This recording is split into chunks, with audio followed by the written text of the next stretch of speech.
Alô, alô, pessoal do Design Instrucional Talks. Eu sou Alan Dantas. Eu tô aqui com mais um convidado sensacional que vai estourar a sua cabeça com novidade, com design de aprendizagem, com muita coisa legal e, acima de tudo, uma experiência inclusiva e uma experiência muito humanizada para a educação. Eu tô falando do Felipe. Eu não vou fazer jus a toda a sua experiência, então eu vou deixar com que ele se apresente. Felipe, muito obrigado por aceitar esse convite. Vamos ajudar muita gente, vamos compartilhar a sua história e vamos aí elevar a barra da educação, uma conversa de cada vez, né? Vamos que vamos. Muito obrigado pelo convite, Alan. Eu fico muito feliz que a gente possa ter uma conversa igual a gente estava conversando agora há pouco, uma conversa mais livre, uma conversa mais tranquila. O que eu gosto de fazer também em ambientes de aprendizagem, eu acho que quando a gente rompe essa barreira da ansiedade, rompe essa barreira de uma seriedade, eu acho que é Uhum. muito complexo quando a gente fica pensando em tem que levar a sério, as pessoas gostam de falar muito isso, mas eu gosto de não me levar muito a sério, eu acho que isso me proporciona mais flexibilidade, mais tranquilidade, eu acho que rompe barreiras e ruídos de comunicação quando a gente vai Sim. conversar, né? E muito obrigado pelo convite. Eu super acredito em uma conversa de cada vez realmente muda as coisas, muda o Opa. mundo ao nosso redor. É uma ótima maneira de a gente começar o nosso papo. E conta pra galera aí quem é o Felipe, como a gente cruzou nossos caminhos. Não foi no Instagram, uma curiosidade, já é o segundo convidado aqui que não tem Instagram. Eu tive um convidado, o Lucas Sanches, que nem WhatsApp ele tem, hein? Então Nossa, ele é hardcore, você ainda hardcore. tá mais tecnológico que o Lucas ainda, hein? Mais público. Nossa, sem o WhatsApp eu tenho um pouco de dificuldade de entender aí como que eu vou socializar com as pessoas, porque É, como a única rede social que eu tô é o LinkedIn, e acaba lá que o perfil é mais profissional, os papos são mais cabeça. Eu acho que o WhatsApp sobrou para eu conseguir ter as minhas conversas mais informais. E sim, é é. claro, o WhatsApp é a minha grande ferramenta de um grupo comigo mesmo para fazer o meu backlog, né? Tudo que eu não Anotar tudo, consigo né? lembrar depois eu jogo lá no meu grupo comigo mesmo no WhatsApp. Então, quem dera eu tivesse uma resposta simples para quem é o Felipe. Eu gostaria muito que alguém me analisasse e me desse essa resposta, porque ia facilitar muito a minha vida, mas ao mesmo tempo também eu brinco com isso, mas eu acho que a complexidade do ser humano que faz a gente ser tão interessante, né? Sim. Pensando na história do Felipe, eu vou lá bem lá atrás mesmo, vou fazer uma retrospectiva aí pessoal do Felipe, que nasceu numa família muito grande no interior de Minas, em Divinópolis. A minha avó teve 14 filhos por parte de mãe, Nossa, minha avó por parte de pai teve 9. Então você pode imaginar aí como que era o uma cafezinho da tarde galera. tinha 20 pessoas pelo menos, né? Se ia fazer ali um movimento, comprar um pastelzinho na padaria, você podia saber que ia ter muita gente. E nesse Nossa. ambiente ali, tipo, muita gente querendo lugar de fala, muitas pessoas com ideias diferentes e formatos diferentes e tudo. Eu tive que aprender a me virar lá desde novo. Desde novo, no meio de muita gente, observando, eu aprendi que observar é uma forma muito inteligente da gente conseguir interagir com as pessoas e, consequentemente, eu aprendi a me comunicar com pessoas, né? Eu estava no meio de um monte de gente. Se eu quero passar por cima dos outros, já ia ter um certo conflito. Se eu não passo nada, se eu não causo um impacto, eu não falo alguma coisa interessante, tem mil outras pessoas ali naquele contexto que vão conseguir chamar mais atenção ou de alguma maneira ocupar o conteúdo. E aí, criando ali nesse ambiente, eu com o nome Felipe com I, Uhum. Filipe, sempre foi uma coisa que me questionaram, me chamaram de Fê, ô Fê, aí eu, não, meu nome é Felipe e tal, é com I. E além de tudo, eu fui descobrir depois de alguns anos que eu assino meu Felipe com P maiúsculo, o P no Hum. meio do Felipe. Sempre foi maiúsculo, eu escrevia desse jeito quando eu aprendi a escrever. Meu nome é enorme, não vou entrar nisso, porque eu já falei da minha família enorme, não vou entrar no meu nome enorme também, que vai virar redundância. Mas eu sempre precisei explicar para as pessoas, não, meu nome é Felipe Coy, meu nome é Felipe Coy. E aí isso me colocou num lugar também de entender que as pessoas me viam aí de uma maneira diferente, as pessoas se enxergam com as próprias réguas, né? E desde novo, desde escola, ali, ensino fundamental, ensino médio, eu tinha muito interesse por aprender. Eu acho que a coisa que mais me dá tesão na vida mesmo, de tudo, é aprender, é entender que existe mais do que eu sei, mais do que eu conheci, mais do que já me passaram em algum lugar.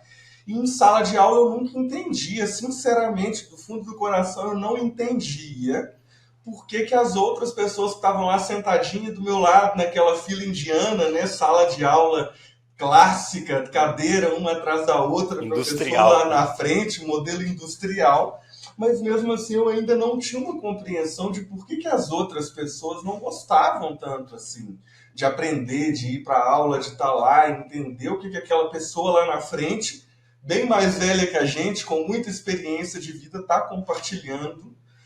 Mas sendo bem resumido aí com a minha história, né? Eu fiz faculdade, eu fiz curso técnico de comunicação visual, eu tinha 16 anos mais ou menos, estava no ensino médio. Isso começou a abrir um pouco a minha mente para a questão da comunicação. Eu comecei a entender que não é todo mundo que se comunica da mesma maneira, não é qualquer comunicação que chega em todo mundo, né? Existem Sim, comunicações que trazem muito ruído e acabam comprometendo para que esse conteúdo seja interessante o suficiente, seja motivador o suficiente. E depois eu fui cursar artes visuais, eu fiz belas artes na UFMG, aqui em Belo legal. Horizonte, e eu gostei e entendi que a minha mente poderia funcionar equilibrando ali o que eu tinha de racional poderia vir um pouco mais para o subjetivo, o que eu tinha de sentimental poderia vir um pouco mais para o lógico, para o estruturado, para o estratégico.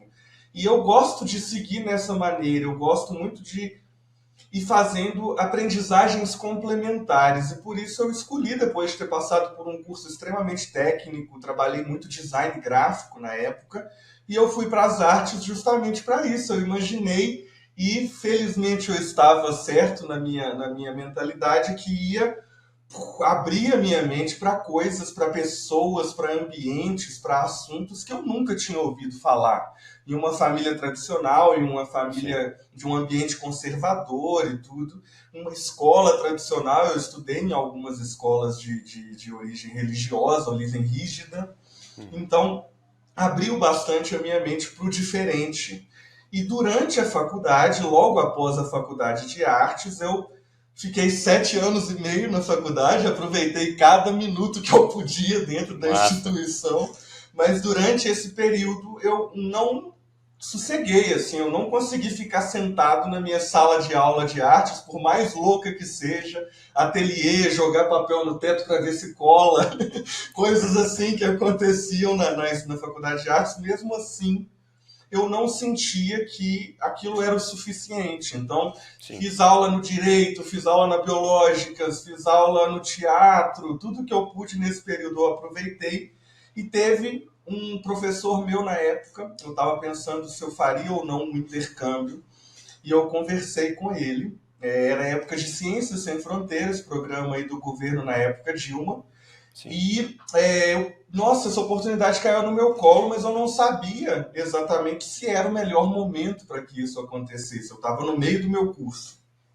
E aí, conversei com esse professor meu e perguntei para ele qual que é a melhor hora para eu fazer isso, para eu sair aqui de um curso que eu planejei, que eu estou aqui, que eu estou com um tempo que eu pensei, uma linha do tempo que aconteceria, e eu preciso decidir se eu vou ou não fazer essa grande mudança na minha vida, né? E ele me falou o quanto antes É, você sair, quanto antes você tiver a oportunidade de ver outras coisas, a sua vida vai mudar, independente de quando você escolher. A sua pesquisa vai mudar, o seu pensamento vai mudar, a forma como você vê o mundo vai mudar. E foi literalmente isso que aconteceu. Eu tive a chance, eu passei pelo Ciências Sem Fronteira, passei um ano nos Estados Unidos, que passei nove legal. meses em Baltimore, fica na costa leste, perto de Nova York, Pensilvânia, estudando História da Arte. E eu já tinha estudado História da Arte, tanto no ensino técnico quanto na faculdade aqui no Brasil, e aí eu fui estudar lá com foco em História da Arte, mas eu tive o grande privilégio de estudar numa universidade que era de origem afrodescendente quando ela foi criada. Então eu estudei História da Arte africana Nossa, tradicional, História da Arte contemporânea afro-americana, História do Egito e tudo. E aí, quando eu voltei, eu tive a oportunidade de passar 2 meses ou 3 meses na outra costa, na costa oeste, trabalhando numa galeria de arte em Santa Mônica. Quando eu voltei para o Brasil, além da depressão pós-intercâmbio que acontece, né? Você todos volta para um temos. contexto, para aquela coisa que parece que não saiu do lugar, né? Que está todo mundo no mesmo lugar e eu voei. Eu entendi depois que não é nem necessariamente isso, mas o fato de eu ter tido 3 perspectivas diferentes para o mesmo tema foi muito engrandecedor para mim. E aí eu consegui entender a minha insatisfação com as pessoas que não estavam conseguindo aprender ou interessadas em aprender do jeito que eu estava antes. Lá o Felipe de 10 anos, o Felipe de 15 anos, aí o Felipe de 22 conseguiu entender que a abordagem, a forma como a cultura de um lugar, a história de quem está ensinando, a história de quem é a professora educadora naquele momento, a forma como aquela pessoa aborda a metodologia, se ela é mais aberta, se ela é mais fechada, se ela é mais casual, se ela é mais formalista. Isso faz total diferença no engajamento das pessoas que vão aprender, porque é assim que a gente gera ou não impacto. A gente gera um impacto pela maneira como a gente se posiciona com as pessoas que a gente vai trocar uma ideia. Sim. Então, esse primeiro momento ali, essa primeira impressão é que fica, eu não falo que a primeira impressão é só o primeiro encontro, pode ser um conjunto de encontros, mas a primeira impressão realmente impacta bastante na forma como a gente vai se sentir engajados ou não naquele conteúdo. Então, nesse momento, parece que eu tomei o meu primeiro baque, assim, e a linha do tempo de Filipes até o Felipe pequenininho parece que todo mundo se juntou Fez em um sentido. novo Felipe e fez sentido. Nossa, é por isso. Não é todo mundo que ensina do mesmo jeito, não é todo mundo que aprende do mesmo jeito. Então eu acho que isso resume muito bem a minha história inicial, aí, o que é que me trouxe até aqui. Eu tive algumas experiências profissionais muito diversas nesse período aí, desde 2012 até agora, 2023. As minhas experiências profissionais foram de startup a marketing multinível. Então, eu Que massa. trabalhei muito com muitas coisas, com comunicação, com parceria com pessoas influenciadoras. Trabalhei com jogos de entretenimento, o que me levou para a gamificação, que eu uso até hoje ativamente no meu dia a dia. Então, é um conjunto de fatores, mas em resumo, eu acho que a minha formação, sobrinho, neto de professoras, todo mundo da minha família de alguma maneira tem um pezinho na aprendizagem. Eu percebi que isso tudo me permitiu não viver em caixinhas. O feedback mais legal que eu já recebi na minha vida, quando eu estava saindo de uma das empresas que eu trabalhei, um cara que eu nem tinha tanta convivência com ele, na verdade, eu queria falar uma coisa com o Felipe antes da gente acabar a reunião, ele virou para mim: ô Felipe, você é uma pessoa que não enxerga a curva. Você está tão fora da curva que você não vê que tem uma curva. Legal. Você consegue ir em todas as caixinhas, navegar por elas, sem ter dificuldade de passar de uma caixinha para outra. Tá certo que essa era uma visão dele um pouco até mais romantizada, mas eu gostei muito desse feedback, porque eu, de fato, não tenho dificuldade em navegar entre as pseudo-caixinhas. Eu não considero que existam caixinhas, na verdade. Então, em resumo, eu sou essa pessoa que adora complexidade. Massa demais, Felipe. Já anotei um monte de perguntas aqui para te fazer, além das que eu já tinha planejado, né? E eu devo dizer que eu me identifico muito com esse fato de você ter vindo de uma grande família. Eu vejo uma grande família italiana por parte de mãe, e qualquer cafezinho na casa da minha avó, ainda hoje, no interior de São Paulo, ainda hoje vai uma grana. Quando a gente pensa em comprar pão de queijo, o pessoal é italiano, tudo de Minas, né? Pão de queijo, Uhum. café, pastel.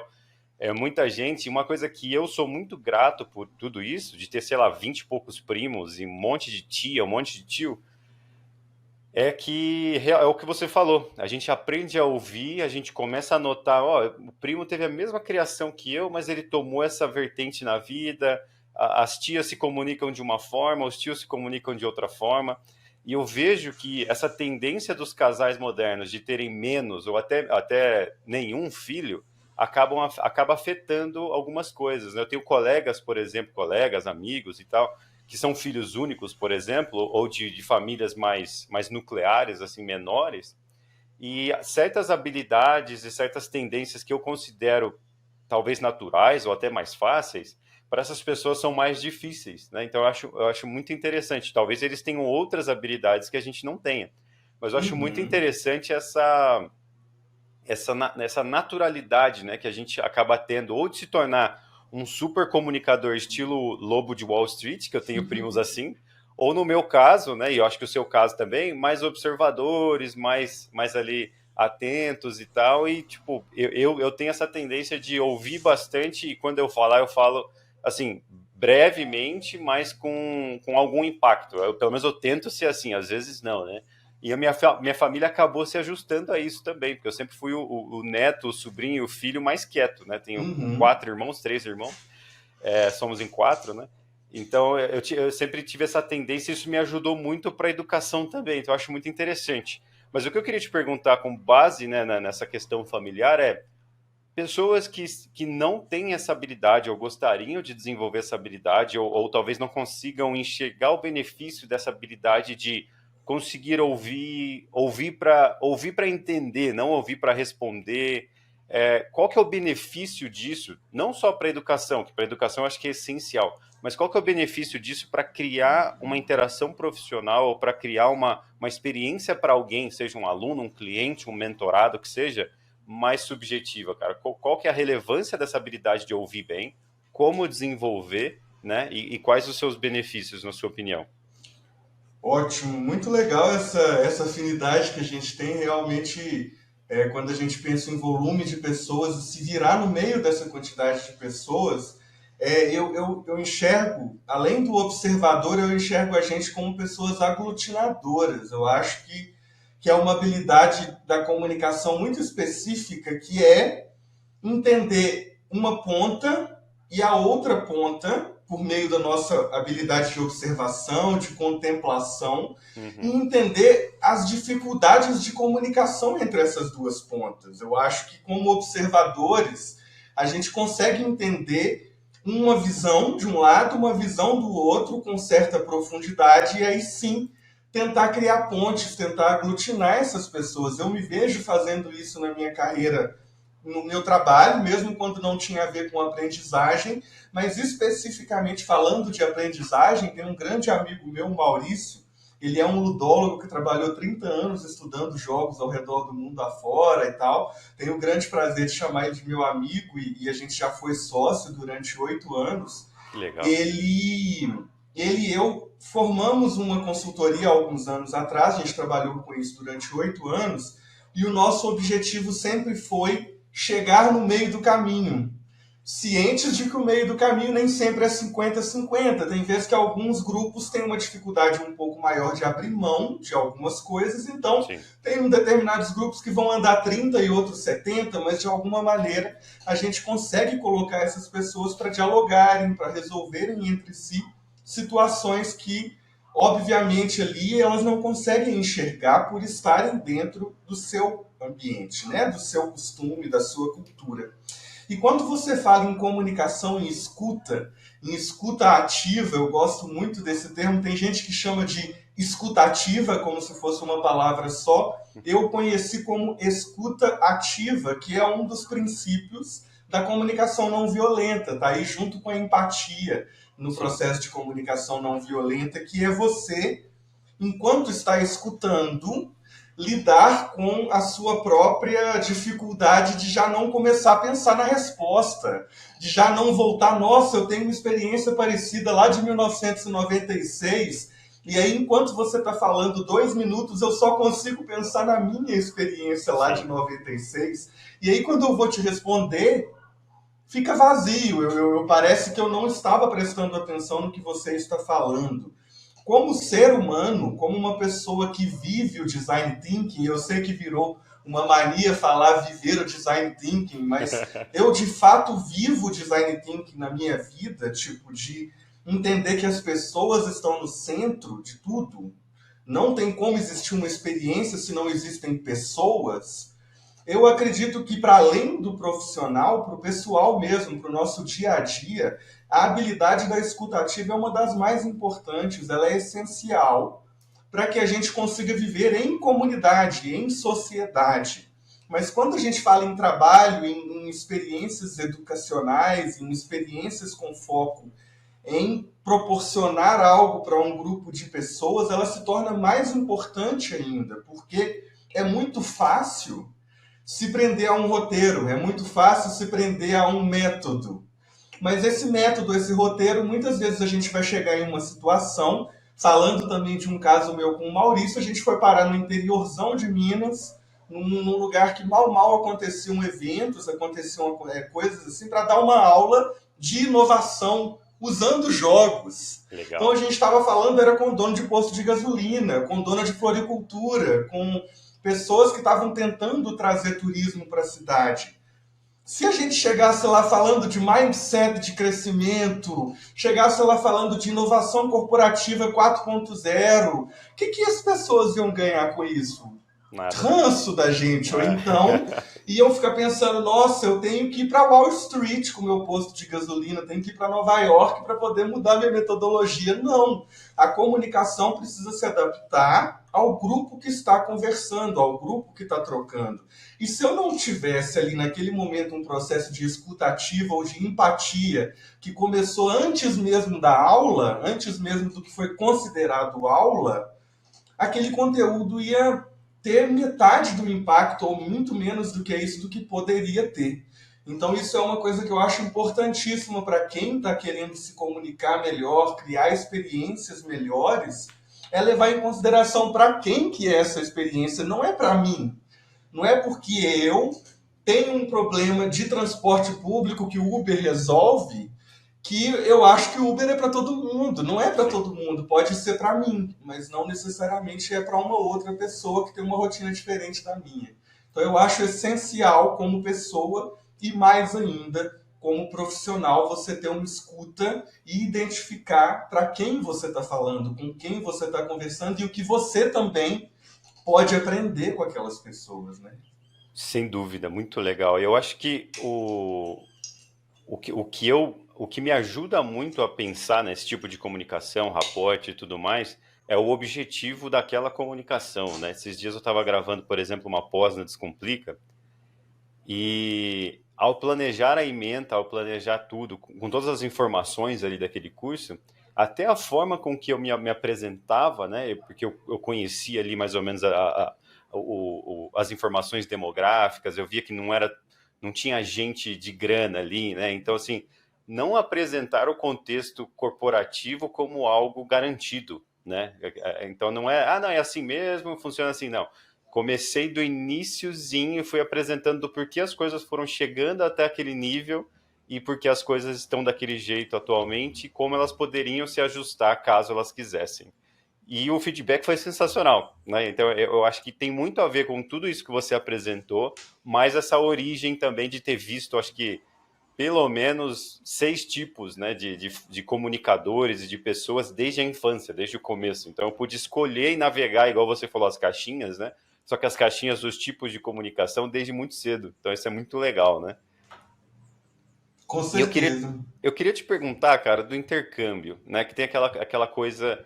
é, Tem um pouco de mito, mas tem um pouco de verdade. Eu, como alguém que gosta de viajar bastante, eu sou muito suspeito para falar, mas eu acho muito interessante, principalmente para apresentar aos jovens e para instruir os professores e professoras que ouvirem a gente eventualmente, para que essas pessoas possam instruir seus próprios alunos sobre possibilidades, sobre coisas interessantes. Eu mesmo, a primeira vez que eu fui para fora, fui para os Estados Unidos como jovem embaixador, tinha 17 anos, família super humilde, eu tinha que provar que eu fazia voluntariado, que eu falava um pouquinho de inglês e que eu era pobre. Provar que é pobre é fácil.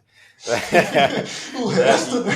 E o resto a gente se virou, né? Então tem muita oportunidade legal. Tem jovem embaixador para a Argentina, tem diversos outros intercâmbios interessantes, mas às vezes eu sinto que não há um estímulo porque o próprio professor ou professora não foi para fora, não viajou, não teve essa Uhum. experiência, não sabe das oportunidades e não vê a relevância nisso. Queria que você comentasse o que mudou para você, né? Porque o povo já está cansado de me ouvir falar disso. Mas o que mudou para você? Quem é o Felipe antes e depois, no sentido de visão de mundo, de vontade, de motivação, de definições de propósito, até mesmo de visualização de oportunidade, né? Antes e depois desse intercâmbio. Conta mais para o pessoal, para que os professores aí, para as pessoas poderem ajudar os jovens a procurarem esse tipo de experiência, né? Claro, eu acho que a primeira coisa, antes mesmo de eu entrar aí no pensamento mais prático, é pensar numa questão histórica, né? Quando a gente pensa na origem de você sair de um país e ir para outro, você ir para um outro continente ou para um país próximo, alguma coisa assim, nunca foi acessível. Não adianta a Uhum. gente mentir falando que é acessível financeiramente, culturalmente.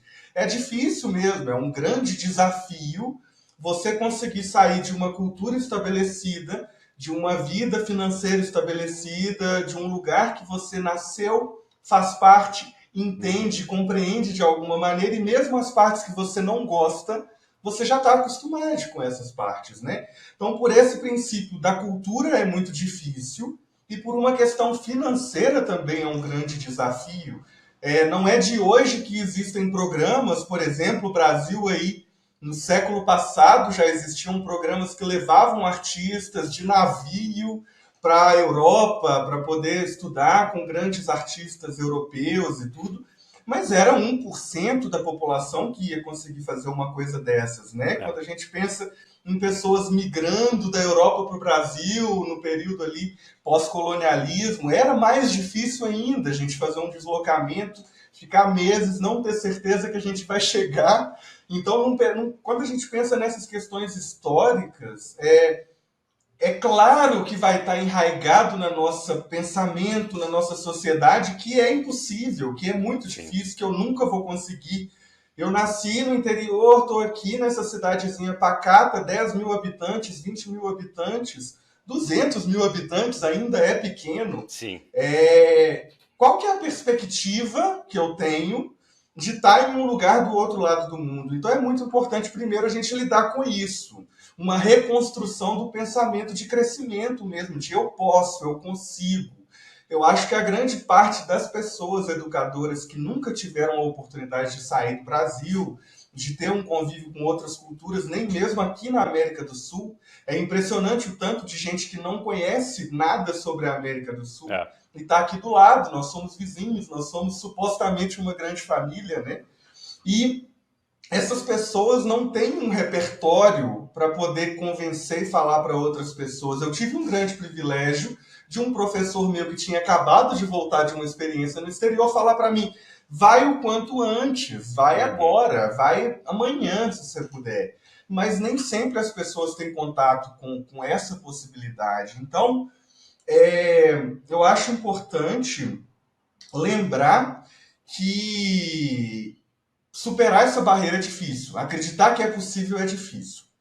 Quando você passa a acreditar que é possível, é mais fácil você ir pesquisando, entendendo possibilidades reais, coisas que são possíveis de acontecer, programas de intercâmbio, programas de incentivo e editais. Infelizmente, a gente passou por alguns anos meio sombrios, né? Uhum. Mistura de troca agressiva de governo com Covid, com isolamento social. Agora parece que as pessoas entraram num casulinho, estão num momento um pouco difícil, as coisas estão se abrindo agora, as fronteiras estão voltando a se abrir agora. E a minha dica é tanto para as pessoas educadoras quanto para as pessoas alunas que estão ali aprendendo, é ficar de olho em tudo quanto é oportunidade que tiver. Não precisa ser um ano, não precisa de uma vez, você nunca saiu, nunca viu nada, vou passar um ano fora da minha cultura. Não, deixa isso para as pessoas mais doidas, igual a gente, sim, que vão bater a cabeça e tal, mas não precisa. Se você passa um mês em um lugar que não é o seu país, se você passa 15 dias em um lugar que não é a sua cidade, o seu estado, o seu país, a sua cabeça já começa a se modificar. Falando aí de uma outra oportunidade que eu tive, felizmente eu tive uma outra professora que me mandou um link na época que eu tinha Facebook ainda, isso foi 2014 para 2015. Uma professora minha publicou no Facebook oportunidade de intercâmbio para a Dinamarca para pessoas que trabalham em museu. Calhou que eu trabalhava, assim, há uns 3 anos em instituições museais. Comecei como designer gráfico, depois comecei a mexer mais com curadoria e tudo. Então eu tinha o pré-requisito. Mas eu tinha uma barreira muito grande. Nossa, será? Lógico que não vai colar. Vamos selecionar 4 pessoas. De jeito É, nenhum que eu vou ser selecionado. Mas na época, não, eu vou escrever esse negócio. Vou escrever, vou fazer a prova que eles querem, vou mandar. Se não der certo, não deu. E aí, passei, fui selecionado, fui uma das 4 pessoas aqui do Brasil que foram chamadas para ir para a Dinamarca, passar um mês lá, conhecendo instituições museais, passando por um programa que eles estavam lá incrível de governo, que todas as instituições que recebem dinheiro do governo precisam ter uma relevância para o tempo atual das pessoas. Então foi incrível ver essa nova forma de pensar. E, né, depois que eu voltei para o Brasil, depois que eu tinha tido essas 2 experiências, uma nos Estados Unidos e uma na Dinamarca, eu percebi que, primeiro, se a gente não tenta, a gente não consegue. Né? Já é sim. 0% de chance se eu não me inscrevo, se eu não falo o que eu quero, se eu não procuro. Então, essa é a primeira dica. Tenta. O máximo que vai acontecer não dá em nada. Você não vai perder coisas em relação a isso. Sem E dúvida. segundo, hoje, com meus 33, eu penso em mim com meus 23 e penso, nossa, que tanto de oportunidade que eu perdi nos Estados Unidos. Nossa, que tanto de oportunidade que eu perdi na Dinamarca porque eu não tinha a maturidade que eu tenho hoje, porque eu não tinha o conhecimento que eu tive hoje, mas tudo que a gente passa de experiências agrega pra gente. Então não julgar, não colocar num espaço de não funcionou, porque na nossa cabeça talvez não tenha sido a melhor das experiências, ou a gente poderia ter se posicionado um pouco melhor nesse momento e tudo. Então, volto aí com a mesma dica que o meu professor deu, quanto antes é importantíssimo, se você puder ir por conta própria, juntar um dinheiro e ficar 15 dias, um mês em qualquer lugar que seja, vale muito a pena. Se não for uma possibilidade ir por conta própria, pelo menos não por enquanto, procure projetos, procure editais. Estamos voltando aí a ter aberturas de fronteiras de novo entre os países. E eu acho que é insistir, é tentar e conseguir em algum momento. Não vai ser rápido, talvez, não vai ser amanhã, mas com planejamento e com insistência é possível. E com certeza, eu digo isso com tranquilidade, todo mundo volta a outra pessoa de uma experiência fora do Brasil. Isso é impossível de negar, porque a gente vê coisas muito diferentes, né? Sem dúvida. E se você for, e você que está nos ouvindo, for professor ou professora de ensino público, especialmente ensino médio ou um ano antes do ensino médio, eu dou palestra sobre os jovens embaixadores, levo o link, apresento o programa, né? Eu sempre falo disso. Então, se você está afim de apresentar isso para os seus alunos, me chama, ou a gente conversa, te mando vídeo, te mando link, te mando tudo, ou a gente faz um Zoom aí, você me coloca numa tela com seus alunos e a gente fala mais do programa.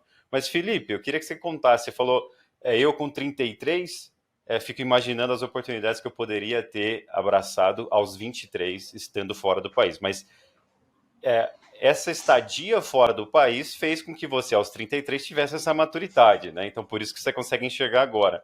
Mas conta mais para o pessoal, assim, o que foi pontual, assim, porque tem muita gente que não consegue, e eu não conseguia também enxergar, né? Essa questão de estou na China, estou na Dinamarca, estou nos Estados Unidos. O que que eu vou ver lá? O que que eu vou sentir lá? O que que eu vou superar estando fora do país que eu não vou aprender num livro, por exemplo, lendo a história de alguém? Eu acho que de maneira muito simples, a melhor resposta, na minha opinião, é pessoas. A gente pode ler um livro, a gente pode assistir um vídeo, a gente pode assistir filmes, séries, conversar com pessoas que já estiveram fora do Brasil, mas quando a gente está numa situação dessas, a gente vai conhecer pessoas necessariamente que são muito diferentes de nós. É claro que aqui no nosso contexto já tem como a gente conversar com alguém de uma realidade muito diferente, de uma situação financeira, de uma classe social muito diferente, já é engrandecedor. Mas quando a gente pensa nisso de uma pessoa que nasceu em outro país, fala outra língua, tem uma outra cultura, recebeu uma outra educação, tem um hábito de consumo, um hábito cultural muito diferente do meu, cada pessoa que você conversa, que você tira um momento ali legítimo mesmo de escuta ativa, de trocar uma ideia, seja em grupo ou individualmente, um a um, Uhum. é muito rico. É impossível substituir isso por qualquer outra coisa. É uma coisa que eu considero que, independente de a gente estar conversando online ou não, conversar com pessoas profundamente mesmo, e é falar da vida, não é só falar de trabalho, é falar, nossa, eu gosto de cozinhar, eu gosto de ficar na cozinha fazendo carne, macarrão, seja lá o que for, e a pessoa vai vir com uma outra coisa sobre a vida dela, e nessas entrelinhas, nesses momentos de troca de ideia, a gente acaba aprendendo muito, necessariamente. É só a gente estar aberta que a gente consegue aprender naquela situação. Então, acho que principalmente isso. As conversas que eu tive com pessoas foram o que mais me mudaram. E, consequentemente, o olhar para si mesmo. A gente pode ler autoajuda, a gente pode fazer terapia, a gente pode fazer psicanálise, tomar remédio, seja o que for, que não existe um olhar para si mesmo tão profundo e tão forte do que você se tirar da sua linha do tempo convencional, do lugar que você tem ali uma zona confortável, e ir para uma zona desconfortável. Você vai ter que se virar para entender a cultura dos outros, você vai ter que se virar para falar a língua dos outros, você vai ter que se virar para lidar com a dor de cabeça que você vai ter de estar funcionando em outra língua o dia inteiro. E aí, consequentemente, você vai ter que olhar para dentro. Você vai querer momentos introvertidos, introspectivos, para assimilar tudo aquilo que você teve com pessoas, que você teve no dia de trabalho, que você teve num dia de estudo. Então, essa combinação de as pessoas que a gente conhece, que a gente conversa, com uma autoanálise, uma autocrítica que automaticamente acontece porque a gente conhece um ambiente novo, é a parte mais rica para mim, que muda qualquer ser humano. É impossível você querer continuar no mesmo lugar. Não, vou até reformular. É possível você querer continuar no mesmo lugar, mas você não vai conseguir. Eu posso dizer que eu compartilho dessa experiência. Sensacional a sua explicação. É, e para ilustrar com um exemplo meu, eu consegui enxergar muitos problemas e muitos, até traumas, eu diria, né, de infância ou de outros momentos da vida, ou até características tóxicas ao viajar para fora. Né? E uma das experiências mais marcantes que eu tive, Felipe e a galera que está nos ouvindo aí, foi uma crise de ansiedade que eu tive quando eu cheguei na China. Fui morar na China um ano e pouquinho. Tinha fechado, tinha uma escola de inglês, uma escola de TI, estava tudo bem estabelecidozinho aqui e tal. Eu falei, não, quero conhecer mais, quero estudar viés cognitivo. E tchan, fechei tudo, fiquei só com o negócio digital. Quando eu pisei na China, meu sobrinho tinha acabado de nascer, pisei na China, falei, cara, eu tenho que ficar aqui um ano, não tem passagem de volta, eu não entendo esse povo.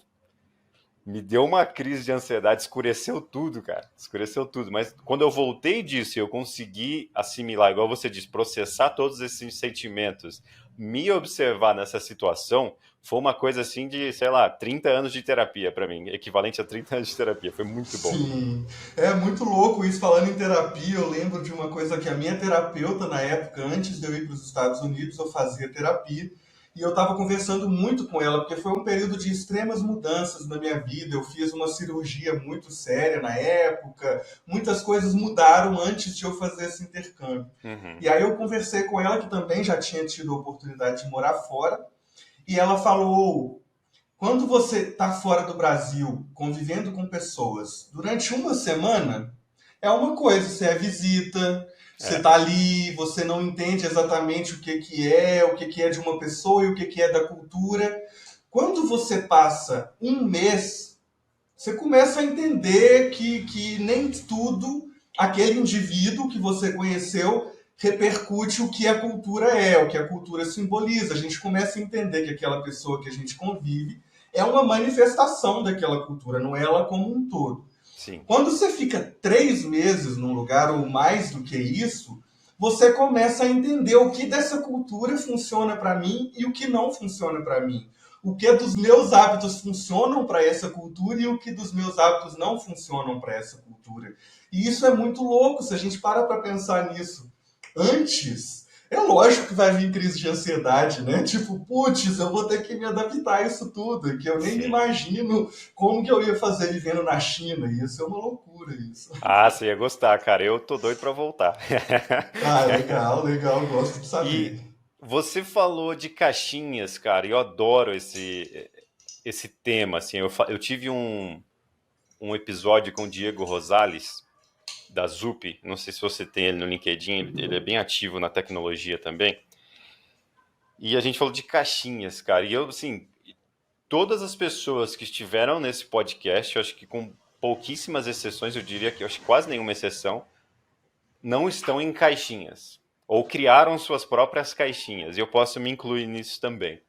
Eu queria que você comentasse mais sobre isso, assim, Felipe, para o pessoal, assim, o que é essa tal da caixinha? Tem pessoas, eu tenho irmãos que adoram caixinhas, adoram, eu sou dessa profissão, eu sou disso aqui, essa é a minha rotina e acabou, não tem problema nenhum.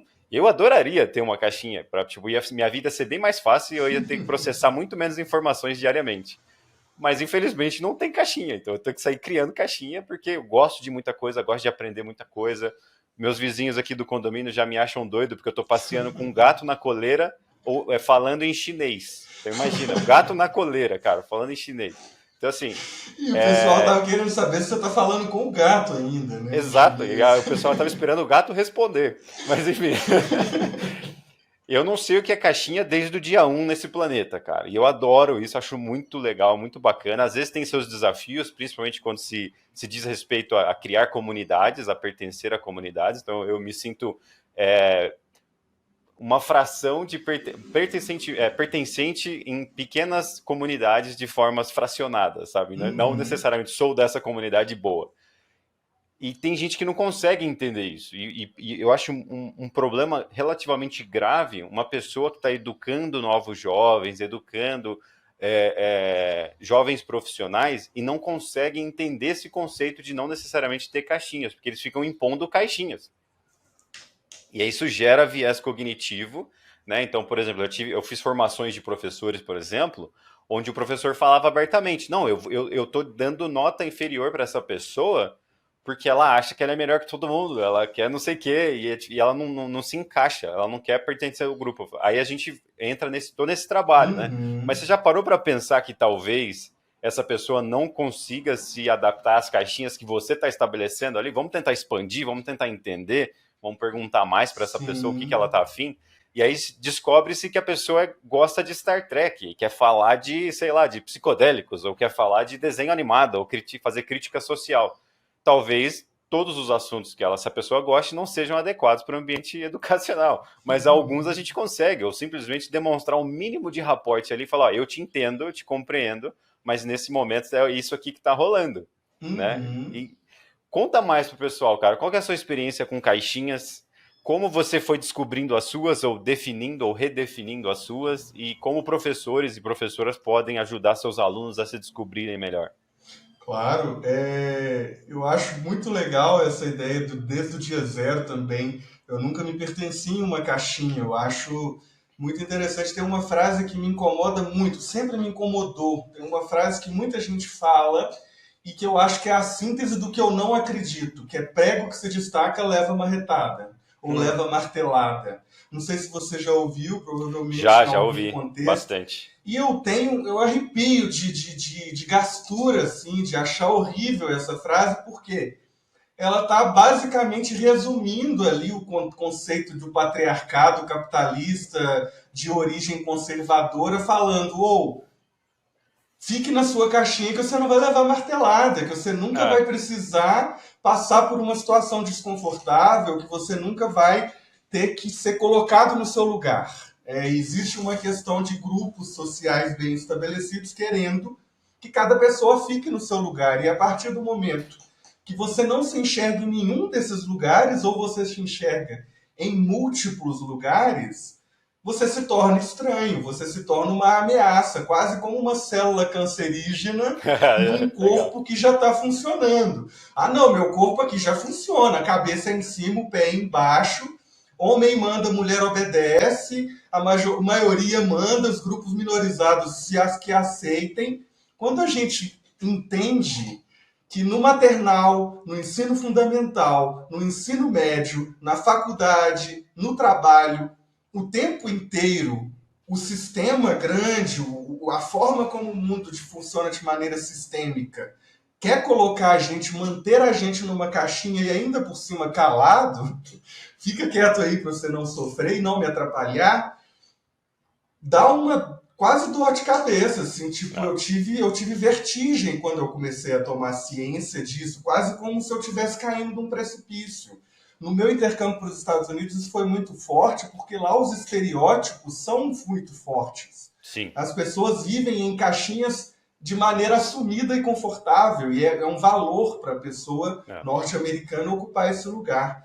E isso me causou um desconforto muito grande, porque lá eu não cabia em nenhuma caixinha tal qual eu não caibo aqui. E eu tenho uma professora minha que marcou minha vida para sempre. Assim, ela foi do ensino fundamental em Divinópolis, Minas Gerais ainda. Eu era bem pequeno, eu não devia ter nem 13 anos, 15 anos na época. E ela virou e falou uma coisa que ela tem certeza absoluta, eu não tive o prazer de conversar com ela depois ainda, mas eu tenho certeza absoluta que ela não achou que ia impactar alguém o tanto que ela impactou. Ela estava contando um caso da vida dela, que ela estava na academia, ela estava com o pé quebrado, ela ficou um tempo engessada, e aí ela foi contar pra gente, nossa, eu estava na academia, levantando um peso, e o peso caiu, e eu, no meu reflexo, no meu automatismo, fui segurar o peso com o pé, Hum, e o meu pé quebrou. nossa. Aí ela falou do reflexo. Olha como a gente que se julga muito racional, se julga muito no controle da situação, perde para o reflexo. E o reflexo nos trai, de alguma maneira. O reflexo, que é um mecanismo de defesa humana, a gente conseguir reagir rapidamente a alguma coisa, pode nos trair. E desde então isso nunca, nunca, nenhum dia da minha vida saiu da minha cabeça. Por quê? Se existe o reflexo, existe o contra-reflexo. Existe como a gente trabalhar esses microsegundos que definem se a gente vai ter um reflexo ou não. E isso, para mim, é a chave da maestria, é a chave de você se especializar em alguma coisa, de você, de alguma maneira, se aprofundar em algum assunto, em alguma habilidade, em alguma maneira de viver a sua vida.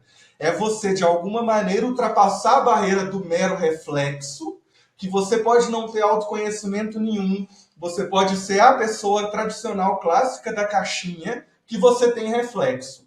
Mas para você sair da caixinha, você só consegue com intencionalidade, porque você só vai conseguir se você desenvolver o contra-reflexo, se você desenvolver uma maneira de batalhar contra a forma que você foi condicionado a viver, como você foi socializado nesse mundo, ou como homem, ou como mulher, ou como hétero, ou como outra qualquer coisa que seja que não hétero, que é o não normativo. Isso tudo faz a gente ficar dentro das nossas caixinhas. Então, a minha primeira dica para quem não quer pensar fora da caixinha, dentro da caixinha é: você só vai sair de lá com esforço. É. Não vai ser, o vento passou, a chuva caiu e eu mudei de lugar. Assistir Não. um filme, né? Não vai ser bem assim. Você pode ter uma virada de chave, pode ter um insight, pode ter um conhecimento muito grande de alguma coisa, mas o que você está fazendo com isso para poder sair do ponto A para o ponto B? Do ponto A para o ponto J. Não precisa ir do ponto A para o ponto B. Você pode voltar para o B depois ou nunca voltar. Mas isso, para mim, reflete o que hoje, como uma pessoa que trabalha com andragogia, que é o ensino de pessoas adultas, Eu entendo que a pedagogia nos trai, o jeito que a pedagogia funciona nos constrói como pessoas adultas pouco criativas, fechadas para o mundo, fechadas para a novidade, para o que é diferente. Então eu entendo que só com esforço de mudar hábitos, de ouvir músicas diferentes, de comer comidas diferentes, de conversar com pessoas diferentes, de frequentar ambientes diferentes, que a gente de alguma maneira vai conseguir ultrapassar essa barreira do reflexo, do automatismo e assumir para a gente o que é complementar a nós, o que a gente não acredita também. A gente só consegue entender o que a gente não acredita, abrir mão de velhos hábitos se a gente descobre novos. A gente vai ficar no velho hábito se a gente não descobrir novas coisas. Então, na minha opinião, eu acho que essa intencionalidade, seja ela muito simples, hoje eu vou fazer um caminho para o trabalho diferente do que eu faço todos os dias, já muda a gente viver em caixinha e é viciante. Você começa fazendo um caminho diferente, ouvindo uma música nada a ver. Eu assisto uns vídeos no YouTube que a minha companheira chega aqui, vê o que eu estou assistindo e o que é isso? O que você está assistindo? Eu estou vendo uma pessoa restaurar uma máquina de macarrão de 1700 e sei lá quanto. Tipo, não tem nada a ver com o meu trabalho, não tem nada a ver com a minha vida. Mas eu fico ouvindo uma música, um trip hop abstrato, ao mesmo tempo que eu estou assistindo uma reforma de uma máquina de macarrão. Por mais que isso não me traga na prática uma habilidade, vou consertar uma máquina de macarrão. Não, não é esse o objetivo. Eu estou vendo uma coisa que outra pessoa faz, que eu admiro a habilidade de outras pessoas, e consequentemente eu sei que eu posso, eu sei que eu posso, eu sei que eu consigo, eu sei que em algum momento eu vou usar uma habilidade que para mim parece nada a ver em algum contexto que também vai parecer que não é nada a ver, mas que vai fazer todo sentido no fim das contas. Eu acho que é isso, é de sair do conforto. Esse exemplo que você deu, às vezes eu me pego fazendo isso também, de assistir coisas aleatórias, e é literalmente expandir a sua realidade, né? É aquela questão de, tipo, eu tô mapeando novas coisas, talvez eu fale disso, tem coisa que ontem mesmo, eu tava assistindo um vídeo que provavelmente eu nunca vou falar daquilo, porque é uma coisa muito aleatória, era uma operação manual também, igual você falou e tal, talvez não tenha benefício algum para mim, mas eu gostei e expandiu uma possibilidade ali de alguma coisa, talvez eu possa assimilar esse conhecimento para alguma outra coisa depois. Mas quando você falou do exemplo da sua professora, Felipe, do reflexo, eu até me arrepiei aqui, cara, porque eu sou fascinado por vieses cognitivos desde muito pequeno, né? Que são, de certa forma, reflexos comportamentais, né? Então a gente acaba respondendo ali, ou agindo, ou reagindo, às vezes sem pensar, né? E quando a gente começa a mapear esses vieses cognitivos, e como o pensamento em grupo, igual você falou, né, o coletivo, as caixinhas que os próprios alunos, né, você foi falando dos exemplos, você foi falando das questões ali do patriarcal, forçando o pessoal para ficar calado nas caixinhas, e eu fui lembrando, né, essa eu não pude evitar, lembrando de exemplos em sala de aula, quando eu dava aula, de alunos que ficavam meio que oprimindo os outros que se destacavam. Tinha sempre o aluno da primeira fileira ali, que queria falar, professor, que legal isso que você trouxe aqui. E a galera oprimia. Eu falava, oh, galera, e eu ficava sempre ali, vocês não querem falar, beleza, mas ela tá bacana. Aí ela virava a favorita do professor, porque o professor defendia. Então, tipo, não tem jeito, né? Ou se correr o bicho pega, se ficar o bicho come mesmo. Exatamente. Aí o que eu queria te perguntar, cara, antes da gente entrar no bloco do meio aqui, pra gente falar mais dos da sua experiência profissional e tudo mais, eu queria perguntar, existe um ponto que é suficiente ou que se torna excessivo sair das caixinhas? Será que existe algum... como é que eu posso dizer? Será que existe algum ponto de não retorno, uma singularidade da saída da caixinha? Tipo, você saiu tanto que já ficou negativo para a sua vida? Você acha que pode ser ruim isso em algum momento? Tipo, não se encaixar em grupo algum ou não pertencer a grupo algum? Ou será que tem algum limite? Tipo, eu já controlei meus vieses, eu já consegui mapear ali o que está sendo negativo e tóxico, mas ainda assim eu preciso pertencer a tal grupo, ou a tal grupo, ou, sei lá, respeitar alguns conceitos sociais para poder viver em sociedade. Será que existe um ponto? É uma coisa que eu me pego me perguntando às vezes também, mas o que você acha disso? Eu também já me perguntei muito isso, porque, querendo ou não, por mais que seja uma pessoa fora da caixinha, Eu passei a maior parte da minha vida, e não só a vida adulta, a maior parte da minha vida mesmo, tentando caber em caixinhas, porque é o que a gente aprende e é a maneira de a gente viver, sobreviver nesse mundo, né? Eu acho complexo demais a gente definir se sim ou se não, se existe Tá. uma maneira de a gente estar num excesso de fora da caixinha ou de uma falta de fora da caixinha, porque cada pessoa tem seu estilo de aprendizagem, cada pessoa tem seu estilo de vida e cada pessoa dá conta de chegar em determinado lugar, né? Cada pessoa tem uma estrutura não só psíquica, não só de conhecimento, mas física mesmo. É impressionante o quanto que nosso corpo define uma margem do que a gente consegue ou não fazer.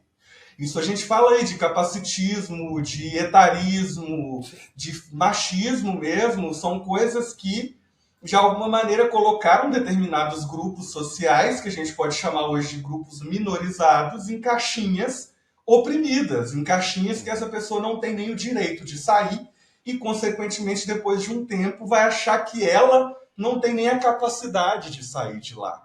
Então, eu sou muito mais da teoria de que o movimento de se colocar à prova, de se colocar fora da caixinha, de se colocar em situações, deve ser constante e permanente. Você deve fazer isso para o resto da vida. Por quê? Tal qual não existe limite para a criatividade, criatividade é um poço sem fundo, quanto mais você tira ideia, mais ideia vem.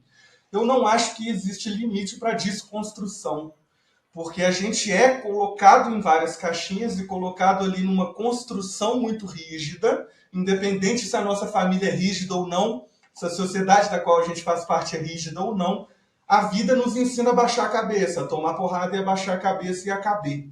Então, eu acho que o movimento ele é essencial e ele nunca vai ter fim. Eu nunca acho que vai ter um excesso de maneira completa, mas podem existir comportamentos excessivos. Por exemplo, por experiência própria, eu já estive em depressão, diagnosticada, medicada, ansiedade forte, por esse motivo, porque eu estava numa virada de chave muito grande do Felipe, extrovertido e que estava no meio de muita gente o tempo inteiro, dando palestra, conversando, ensinando todos os dias da minha vida com pessoas, desde a minha família até o meu grupo de trabalho. A época ali, 2019 até 2021, não só pelo Covid, mas também por um processo que começou antes na minha vida, eu me peguei num momento que eu tive que me recolocar como uma pessoa introvertida, que é quem de fato eu sou. Eu sou uma pessoa que me recarrega comigo, no meu ambiente seguro, na minha tranquilidade, mas na hora que eu cheguei nesse ponto de desconstrução, teve uma sombra me puxando para trás de como assim introvertido? Você conhece um monte de gente, você está aí com um monte de gente o tempo inteiro. Como assim? Você não tem o direito de se isolar. Você vai ficar doente, você vai passar mal, você tem que estar com gente o tempo inteiro. As pessoas não vão entender que você é introvertido e dá aula. Ninguém vai saber lidar com isso. Nossa, vai bugar, você vai ser a fraude do milênio aí.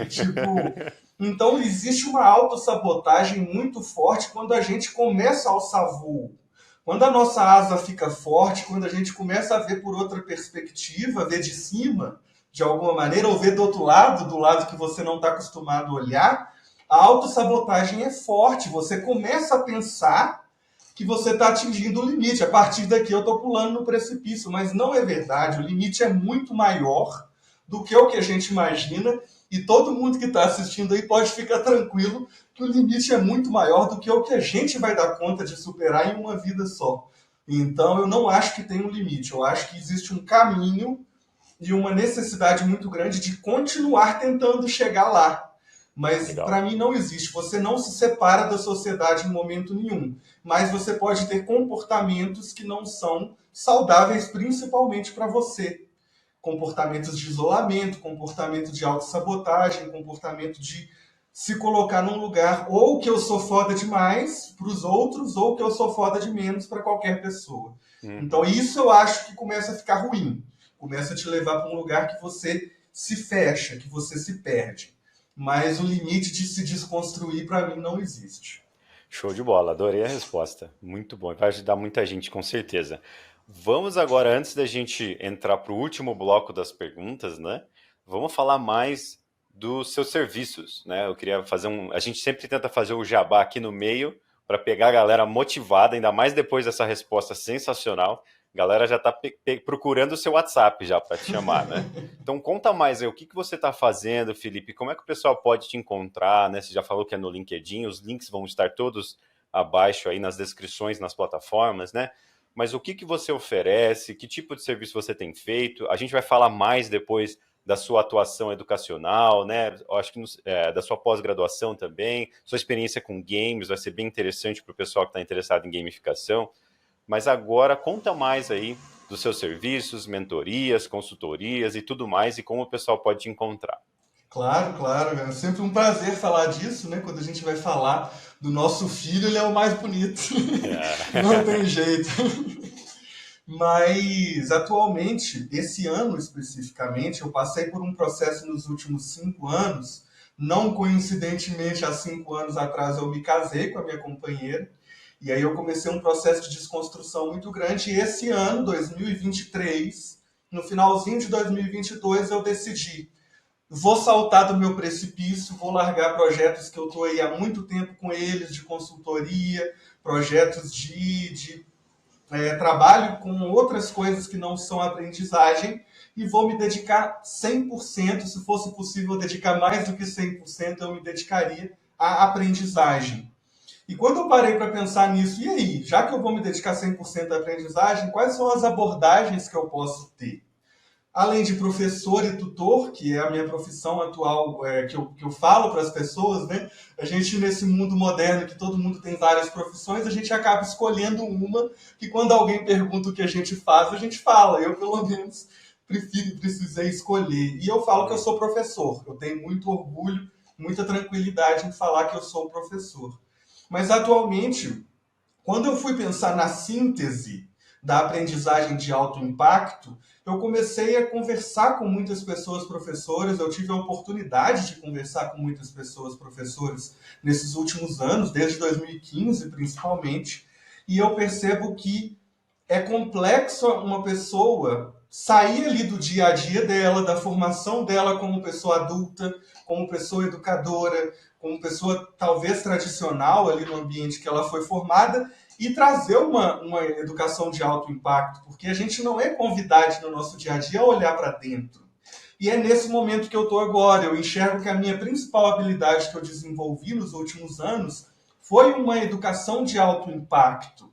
É utilizar a neurociência, que é o impacto, o conteúdo e a consolidação, junto com critérios da ciência da felicidade, que é como a gente equilibra as esferas da nossa vida, os pilares da nossa vida, para que as pessoas consigam entender que aprender é gostoso, e aprender qualquer coisa pode ser gostoso, pode ser motivador, pode ser engajador. Então eu estou num movimento muito forte agora de transição para ajudar pessoas educadoras, justamente para ajudar pessoas que querem causar impacto, que querem, de alguma maneira, conseguir trazer uma narrativa, um storytelling, uma experiência humanizada, uma experiência humana para as trocas que tem em sala de aula presencial, em sala de aula online, gravando aulas. A gente tem como fazer, gerar impacto, gerar conexão, tanto no ensino síncrono quanto no assíncrono. Isso é possível. Então, nesse momento, além da minha profissão professor, eu estou num momento de abertura para receber outras pessoas professoras como mentor, como alguém que vai ali ajudar essas pessoas a entenderem, com a ferramenta que elas já têm, não vai jogar nada no lixo, pelo menos não por enquanto, pegar isso e reconstruir, identificar quais são as potências que essa pessoa tem para otimizar, para potencializar essa forma de causar impacto. Então, o meu serviço atual, que eu tenho o maior carinho aí de compartilhar com vocês, é me abrir para pessoas, para as professoras que querem trazer impacto para a sua rotina, como pessoa humana e como pessoa professora, como pessoa educadora, nos seus contextos de sala. Muito bom. Então o pessoal pode chamar no LinkedIn mesmo, né? Que o link vai estar aqui embaixo. Aí vocês acertam aí as sessões, as ferramentas, metodologia, e a pessoa pode trazer alguns problemas ou situações para você tentar contornar junto com ela? Ou existe um método já específico, ferramentas específicas? Como que funciona, Felipe? Não só pode como deve. Eu não acredito em trabalho generalista. Eu acho que cada pessoa que vier conversar comigo tem uma história de vida. Cada pessoa que vier conversar comigo vai ter uma conexão diferente comigo. Então, isso é muito importante que quando a gente vai trocar, seja em grupo, eu não lido só com indivíduos, eu trabalho também com grupos de pessoas, a gente tem que entender aquela realidade. Se já existe alguma ferramenta que é utilizada e que precisa continuar sendo utilizada, vamos entender juntos qual que é a melhor forma dela ser utilizada. Se não existe ou se está tendo algum tipo de problema com alguma ferramenta, com algum método, com alguma situação ali socioemocional, vamos conversar sobre isso e debater qual metodologia a gente vai utilizar, porque eu gosto de pensar nos meus conhecimentos, nas minhas ferramentas, nos meus métodos, metodologias ativas e assim por diante, como uma caixinha de ferramentas. Então, para pregar um prego, eu vou pegar o martelo. Para poder colocar um parafuso, eu vou pegar a chave de fenda. Então, eu não tenho como já definir uma metodologia logo de início, porque eu não sei qual que é o trabalho que a pessoa vai fazer com aquilo. É claro que eu sigo design thinking, eu sigo design de produto, eu trabalho como tutor de experiência de pessoas usuárias, então eu levo em consideração matrizes, ferramentas, tudo que é importante no dia a dia ali do trabalho. Mas eu também não vejo problema em jogar tudo no chão e começar de novo. Show de bola, muito legal. Felipe, tem um tema aqui que não dá para deixar passar, né? Tá todo mundo falando disso e eu queria ouvir a sua opinião, ouvir o jeito que você está lidando com inteligências artificiais aí. Não tem como, né? É um assunto polêmico, complicado, mas a gente tem que passar pelo menos a nossa opinião temporária, porque está tudo mudando muito rapidamente, né? Para as pessoas se informarem e também formarem suas próprias opiniões, porque em algum momento a gente vai ter que decidir legalmente, politicamente, o que fazer com isso, né? Então as pessoas têm que se informar. Então conta para o pessoal, o que você acha, o que você já fez, não fez, o que não acha e o que você espera para o futuro aí. Polêmico e complexo. Enquanto algumas É. pessoas se arrepiam, eu acho uma delícia. Me dá água na boca quando eu penso em polêmico e complexo. Eu vou trazer uma experiência de sala de aula. É impossível hoje em dia a gente conversar sobre tecnologia e alguém não perguntar a nossa opinião, o nosso uso sobre inteligência artificial. Teve uma pessoa aluna que veio conversar comigo e perguntou: Felipe, como que você vê essa questão aí de a inteligência artificial superando as pessoas, tomando o trabalho dos outros? Já tem aí ferramentas amplamente sendo utilizadas, lançou aí Photoshop que meio que faz metade do trabalho da pessoa designer e tal, e todo mundo começou, nossa, enquanto estava no Dall-E, enquanto estava no Midjourney, que ninguém nem sabia usar, era uma coisa. Agora que chegou no Photoshop, agora que a cada 10 exercícios que eu corrijo alguém usou o ChatGPT para fazer, tipo, aí o buraco fica mais embaixo. Mas eu vou trazer a minha opinião pessoal e sincera sobre esse assunto, que é, primeiro, ser humano é criativo, máquina não. Ser humano criou máquina, ser humano criou tecnologia, ser humano convive com outros seres humanos, tem guerra, tem amor, tem luta, tem batalha, tem tudo que pode acontecer para que, em pleno 2023, depois aí de 10 mil anos de história de humanidade, a gente consiga estar onde a gente está hoje, evoluindo e tendo conceitos sociais, culturais que nos fazem ser pessoas criativas, que nos fazem ter sentimento, que nos fazem ter emoção, e tudo isso ser utilizado na nossa tomada de decisão. Eu não estou falando isso para eliminar os vieses. É claro que os vieses de quem criou uma inteligência artificial, de uma empresa que criou um algoritmo, vão ser repercutidos e ampliados. Então, um viés machista, um viés de aprendizagem, se a gente pensa na semente que a gente está hoje da inteligência artificial, quando virar uma árvore ou várias árvores, uma dessas árvores vai ter uma tendência a seguir o método da caixinha, porque a gente aprendeu a funcionar em caixinha, a inteligência artificial vai achar pelo algoritmo dela que a gente funciona em caixinha e é assim que tem que ser. E Mas até enquanto pelos dados que o pessoal alimenta ali também, né? Claro, é literalmente o que faz a inteligência artificial ser o que ela é o volume de pessoas da Big Data, né, interagindo com essas inteligências artificiais. Mas eu não acho que isso significa perda de trabalho, perda de mercado. A gente sempre vai ter que se adaptar para o mercado. Tem um caso que o Maurício, meu amigo, me contou esse fim de semana, que tinha um cara que fez um concurso lá, um amigo dele na UFMG, ele trabalhava como concursado na faculdade. E quando ele fez o concurso foi para ser mimeógrafo, foi para imprimir aquelas folhas de uma forma mimeógrafa para os professores e professoras. Sim. Quando deixou de existir mimeógrafo, ele ainda ficou uns 10 anos trabalhando lá e não fazia nada. Literalmente, ele ia, passava as horas que ele tinha que passar lá, se alguém pedia para ele fazer alguma coisa, ele falava, não, eu sou mimeógrafo, eu não vou fazer isso. Eu sou operador de mimeógrafo. Então, nessa situação, a gente observa, primeiro, tudo muda. Hoje não existe mimeógrafo. 20 anos atrás era um trabalho que tinha concurso. Sim. Então, daqui 20 anos, daqui 10 anos, daqui 5 anos, que trabalho que vai ter que você, com as habilidades que você tem hoje, seja de qualquer coisa que for, vai se adaptar e vai conseguir fazer. Eu acho que isso não elimina trabalho, isso transforma seres humanos e mercados para o que a gente vai precisar ser. Então, nesse ponto, eu não tenho preocupação. As pessoas vão ter que sofrer mesmo, vão ter que se adaptar mesmo e vão ter que entender como se adaptar a essa nova realidade.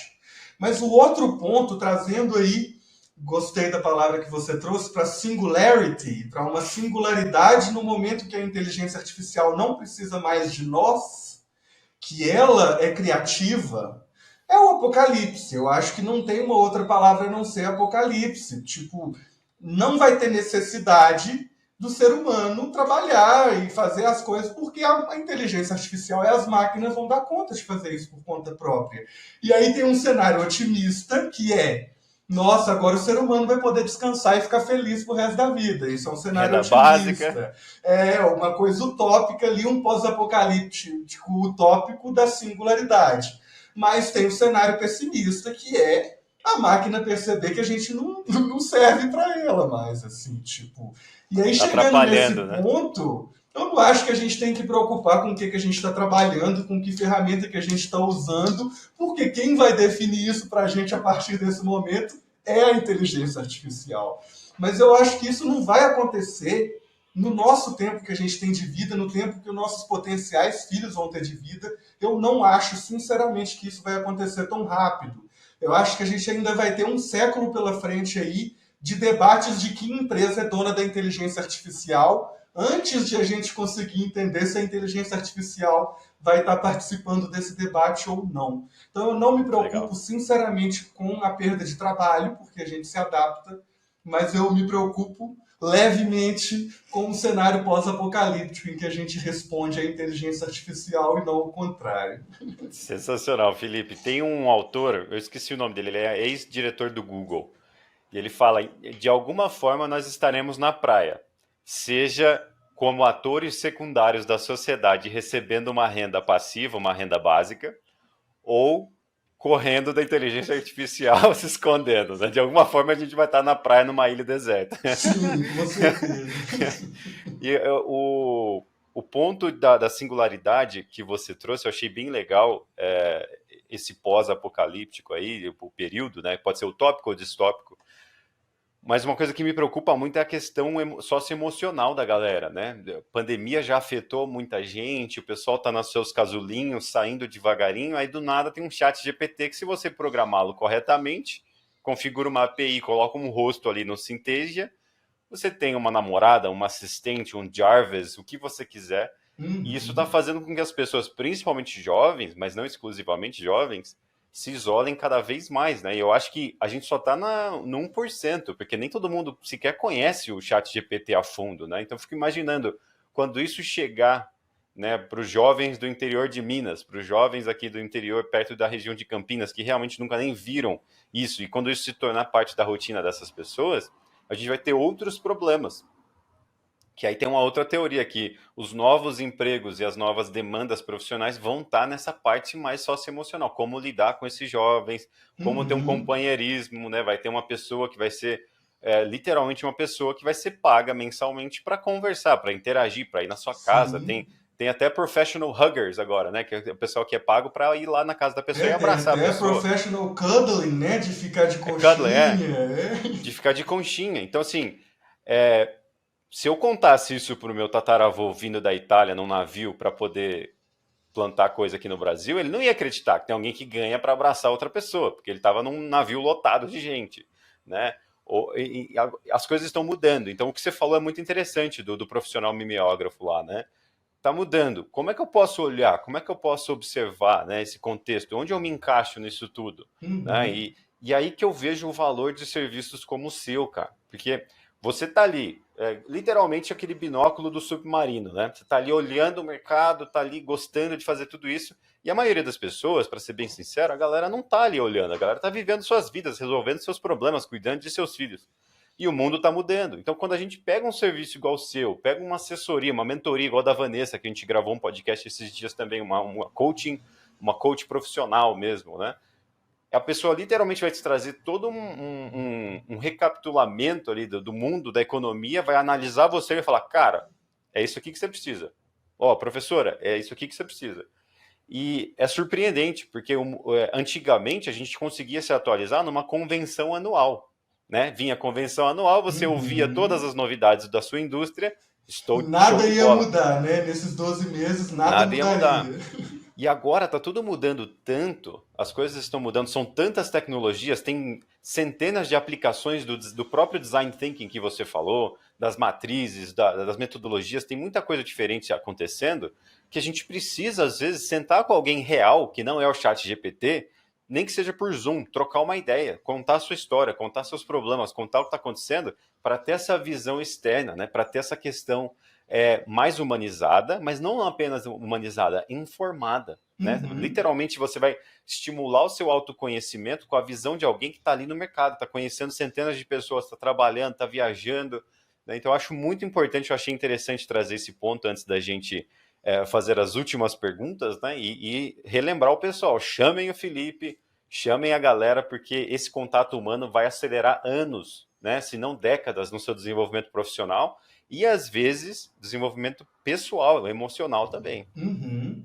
Com toda certeza. Eu tenho muita preocupação no quesito socioemocional com as pessoas que nasceram nos últimos 50 anos.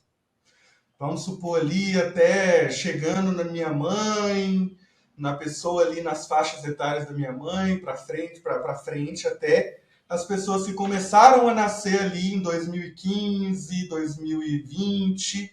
Eu tenho muita preocupação com essas pessoas de maneira socioemocional, porque a gente de fato, e a pandemia intensificou esse movimento, passou por uma transição que eu acho que ela é permanente, não tem como a gente voltar para trás na forma como as relações acontecem. E se a gente pensa na minha mãe, na minha avó, são pessoas que conhecem uma forma de se relacionar. Se a gente pensa no meu irmão e em mim, são pessoas de outra faixa etária que também pensam de uma forma de se relacionar. Se a gente pensa nos meus primos mais novos do que eu, que nasceram ali até os anos 2000, também tem uma forma diferente de se relacionar. Mas esses três grupos ainda compartilham de um mesmo formato. É o Sim. telefone, é a mensagem, é o encontro presencial, que nunca vai deixar de existir, na minha opinião. É a comunicação direta, é a comunicação síncrona, é a inteligência socioemocional sendo desenvolvida no dia a dia com outras pessoas. E eu acho que isso nunca vai deixar de existir. Mas para as pessoas que estão nascendo agora, eu sinceramente não me preocupo tão profundamente, posso estar completamente enganado em relação a isso, vamos ver daqui uns 20 anos. Sim. Mas quem está nascendo agora já está nascendo em um novo formato. Quem estava com 5 anos na pandemia já está experienciando e criando a sua forma, a sua estrutura mental e física para o que está acontecendo a partir de agora.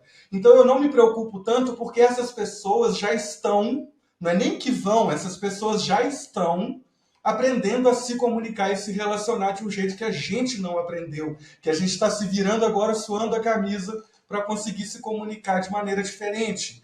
Como é a carreira, é completamente diferente. Como é o estudo, é completamente diferente. E aí eu vou até mais fundo. Como são os relacionamentos, as amizades, os relacionamentos amorosos, afetivos, os relacionamentos físicos, né? As pessoas sentem falta de encostar, de beijar, de olhar, de seja lá o que for. Para a gente é muito difícil, porque a gente funciona de um jeito que já acontecia há muito tempo. Para essas pessoas já existem novas formas, já existem pessoas que sabem claramente e não sofrem com isso, que não querem se relacionar fisicamente com outras pessoas, sim, não querem encostar em outras pessoas, não querem passar pelo risco de sair de casa, pegar um transporte, ser assaltado, qualquer coisa que seja. Vamos pensar num tsunami, numa coisa mais absurda, sendo que você pode estar no seu ambiente confortável, na sua estrutura, não pegando doença, não pegando estresse e se relacionar com outras pessoas. Encontrar com outras pessoas com objetivos diferentes do que a gente tinha. Eu, pelo menos, estou ralando aí para poder conseguir ser tão criativo num brainstorm online quanto eu era num brainstorm presencial. E existem pessoas hoje em dia que nunca vão fazer um brainstorm presencial e vão se sair bem com isso, vão criar uma nova camada, uma nova geração de pessoas. Então, eu acho que é muito importante, eu não estou falando isso tudo para justificar que não deve existir relacionamento interpessoal, que ele não faz falta de jeito nenhum. A minha esposa é professora infantil, ela está dando aula para as crianças que ficaram no isolamento social e não sabem se relacionar com outras crianças, ela está passando por isso nesse momento. E isso é importante, a gente sempre vai ser humano, e até que se prove o contrário, o humano precisa de outros humanos. Sim. Mas o formato com que isso vai acontecer, se eu vou ter um assistente virtual para os meus assuntos afetivos, e eu quero conviver com gente para zoar, para aprender, para curtir minha vida, eu não estou me eliminando da sociedade, eu estou escolhendo uma das coisas que é importante para mim, uma das esferas da minha vida e suprindo com aquela tecnologia. Mas as outras não, as outras ainda vão precisar de mim fisicamente, intencionalmente, talvez presencialmente, ser lidadas. Então, eu acho que não dá para tirar o socioemocional do centro, porque a pessoa está no centro, mas eu também não sou preconceituoso contra relacionamentos tecnológicos. Não sou. Eu acho que é uma maneira de a gente conseguir trabalhar a não monogamia para além do relacionamento aberto. É uma não monogamia de ser humano, tem amor, tem intenção, tem criatividade para se relacionar com todos os outros seres humanos. E formatos, né? E formatos, e sem cobrança, e sem expectativa. Olha, ideal, né? Se não tem expectativa, como se fosse fácil. Utópico. Né?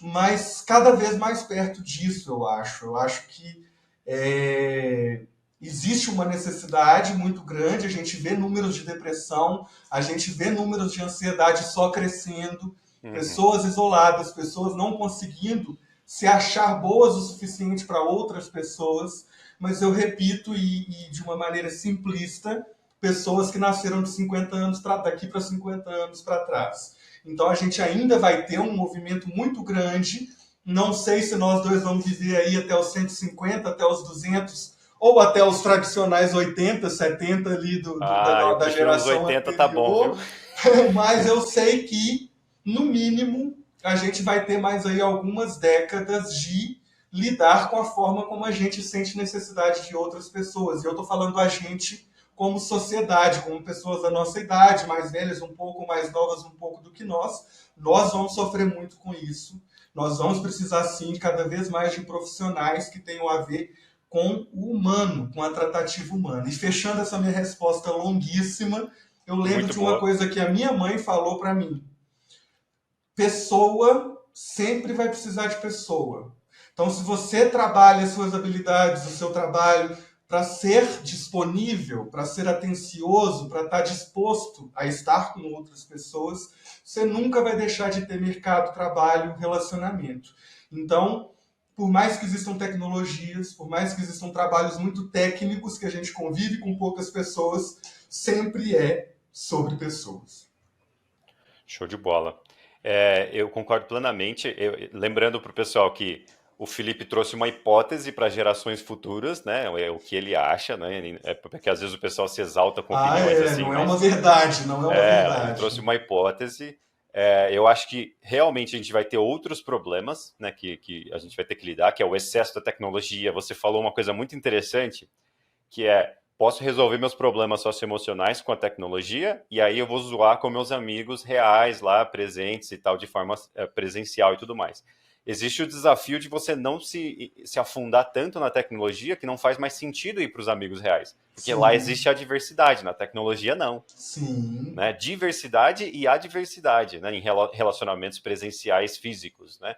Então, esse eu acho que vai ser um dos grandes desafios para as novas gerações. Eu, como professor e tio, eu já consigo enxergar isso Sim. bastante, né?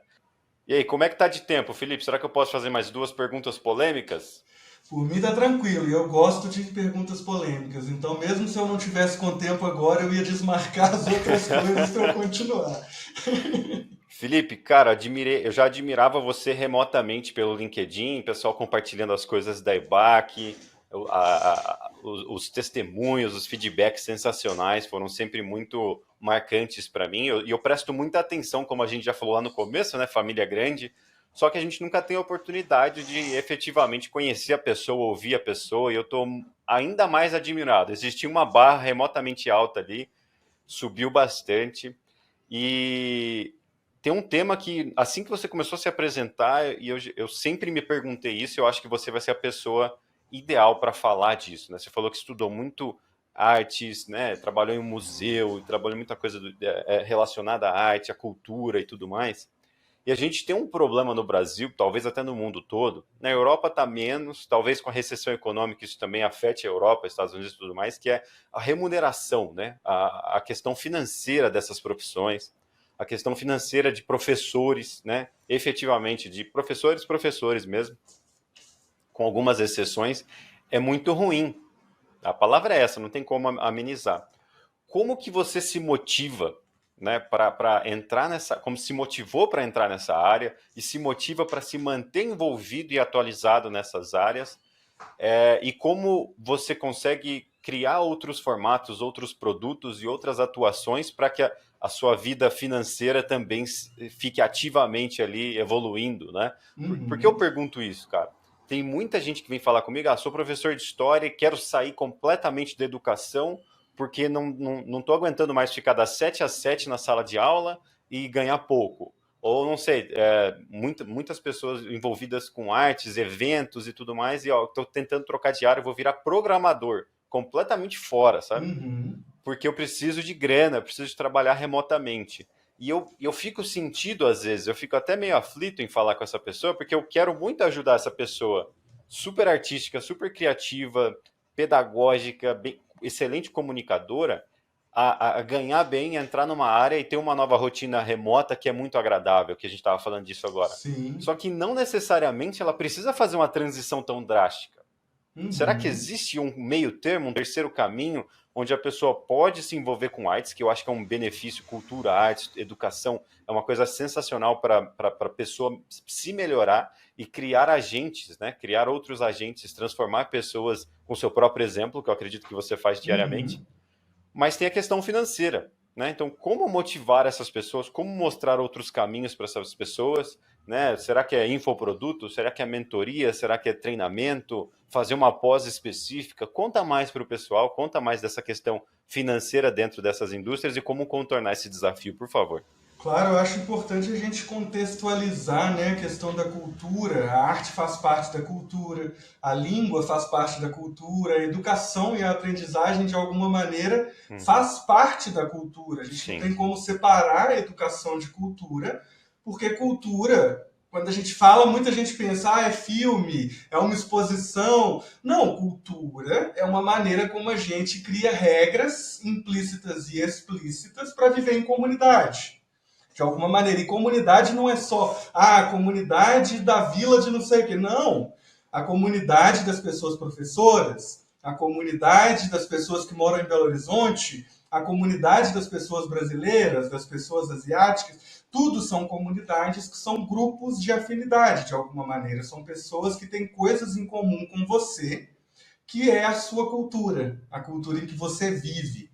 E quando a gente fala em cultura e interpreta no sentido superficial, que é arte, que é música, que é poesia, que é teatro, as políticas públicas nunca foram muito amigas, pelo menos aqui do Brasil, dessas manifestações culturais. Primeiro, porque as pessoas não veem sentido prático. O que você vai aprender falando música? Muito mais do que você imagina. Mas as pessoas não veem sentido prático. Não é igual construir uma garrafa, publicar uma música. E eu não preciso ser um músico que vai fazer sucesso internacional para ter valor no fato de eu produzir uma música. Existe essa questão de cultura para a estrela. Quem vai ganhar muito dinheiro com cultura é quem for artista, quem for cantor, quem for famoso, quem for professor ali de uma coisa muito revolucionária, palestrante, TED e tudo assim. Não, isso é uma manifestação. Do mesmo jeito que a gente tem as pessoas atletas, pessoas que se dedicam aos exercícios, que as políticas públicas estão a fim de patrocinar, que as empresas patrocinam, existem as pessoas que são atletas que nunca vão ter patrocinador, são pessoas que vão ali trabalhar no campo amador, num campo menor, num campo nichado. E existem as pessoas que vão ser as de extremo alto impacto, que vai ser ali menos de 1% das pessoas que vão para a Olimpíada, que vão ficar multimilionário, que vão ser famoso no mundo inteiro. E isso se repete desde que o mundo é mundo. A maioria das pessoas é anônima, a maioria das pessoas é desconhecida e vive uma vida comum. A minoria das pessoas chega num ponto de estrelismo, de fama, seja nacional ou internacional. Então eu acho que a primeira coisa é desconstruir essa necessidade de que o sucesso está atrelado a esse 1%. Não, a gente tem outros 99%. Por que a probabilidade de eu achar sucesso no 1% é maior do que a probabilidade de eu achar nos outros 99%? Então eu acho que não existe, a gente tem um certo julgamento da carreira. Mas é claro que a gente tem um certo julgamento da carreira porque existe uma hierarquia. E aí eu falo pelo Brasil, pelos Estados Unidos, pela América como um todo, que é a maneira que rege a nossa cultura. Existem profissões que são consideradas top, né? Já foi ser um médico de renome, ser uma advogada de renome, uma juíza, uma coisa assim. E existem as profissões que são consideradas inferiores. E, infelizmente, aí em caixa alta, com letra maiúscula, se possível com ponto de exclamação, infelizmente, professores, artistas, pessoas professoras, pessoas artistas, pessoas que trabalham com crianças, pessoas que trabalham com acessibilidade.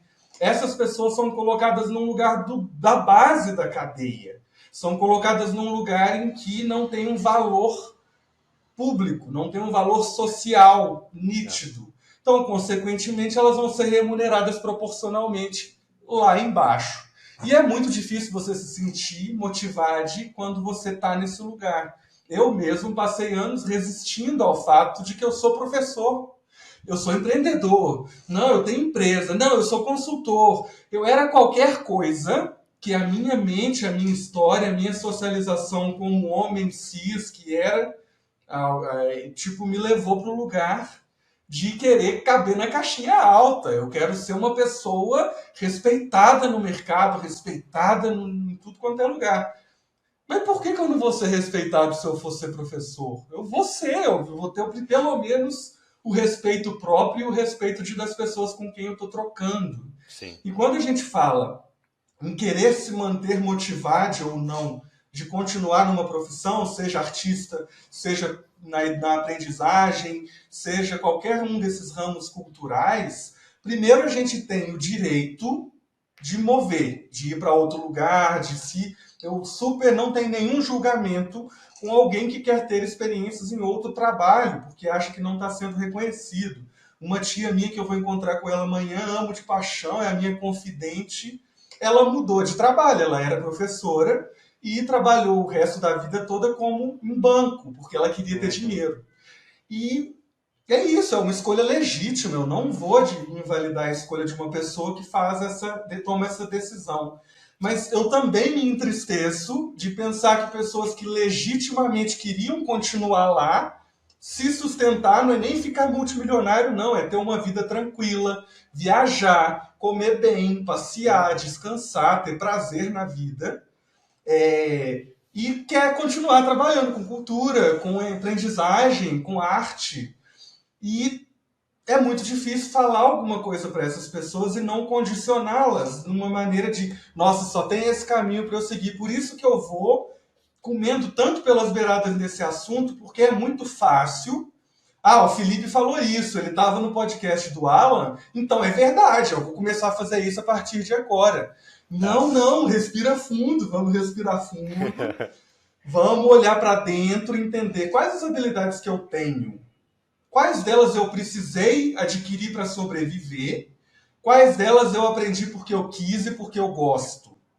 Quais dessas habilidades eu quero continuar utilizando e eu posso continuar utilizando? Eu consigo utilizar na minha profissão como professor, como consultor, como artista? Ou eu não consigo? Ou eu posso ir para uma outra área que eu não vou abandonar minhas habilidades desenvolvidas de comunicação, de aprendizagem, de rapport, de conseguir criar conexões com as pessoas, vou levar a aprendizagem, vou levar a arte, vou levar o que eu amo para um outro contexto. Isso também é possível. Não é só abandonar que é possível, a gente agregar é possível.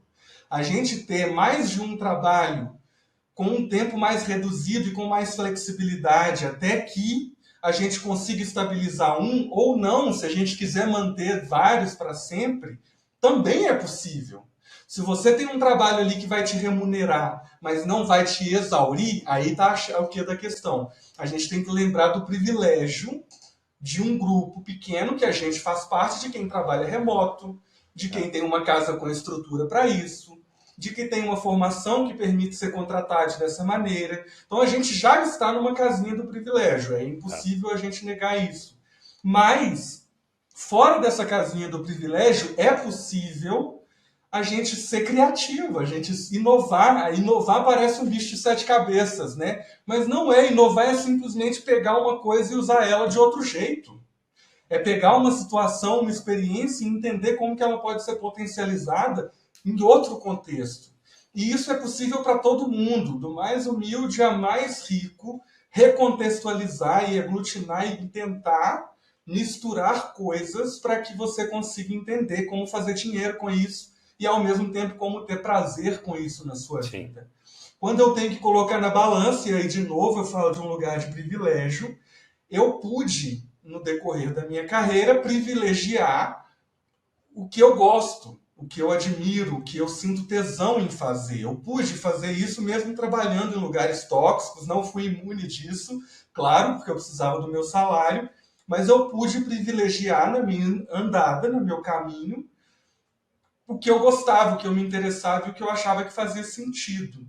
Mas é possível, mesmo quando você não pode fazer isso hoje, você está aí, em casa, saindo todos os dias, pegando o transporte público, se colocando em risco, ficando 12, 14 horas fora de casa, trabalhando, estudando, você pode ter uma vida diferente disso. O mais importante é acreditar que é possível. Porque senão você vai ver, passaram 30 anos e você está fazendo a mesma coisa. Então é fazer uns testezinhos, assim, tipo, eu vou ter uma folga numa tarde, o que eu posso fazer com essa tarde? Eu só vou ficar à toa? Ou eu posso conviver com um grupo novo, de pessoas que tratam do mesmo tema que eu? Ou eu posso ir assistir uma palestra que não tem nada a ver com o que eu faço ou que tem a ver com o que eu quero fazer? São micromomentos, micrometas, que na hora que a gente tem ali a meta gigante de onde a gente quer chegar, o lugar que a gente olha que é o ideal para a gente estar, a gente esquece que tem uma estrada enorme no meio disso e que são vários caminhos que a gente pode seguir. Sim. Que não é só um caminho linear. Se eu quero chegar aqui, qual que é a primeira micrometa que eu consigo colocar mais perto as minhas habilidades daquele lugar, mais perto a minha rotina daquele lugar, os meus interesses daquele lugar. Então é no dia a dia mesmo, é numa hora do dia que você tem, estudar uma coisa que você gosta, em uma tarde que você tem num dia de semana, conviver com pessoas que são diferentes de você e que têm a ver com o lugar que você quer chegar. Então a minha visão e como eu vivo é, de alguma maneira, progressivamente e com paciência, que é uma habilidade dificílima de se desenvolver, saber que eu vou chegar em algum lugar. E, na maioria das vezes, eu me atrevo a dizer, não vai ser onde eu esperava.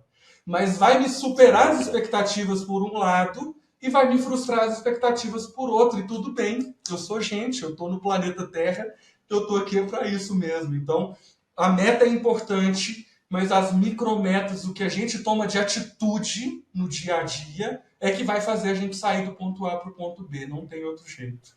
Sensacional. A gente está aqui para sentir, né? E para sentir coisa nova, a gente tem que agir. Com Uma certeza. das frases que toda vez que eu digo, alguém sempre me fala que teve algum impacto, você está sempre fazendo uma troca. Né?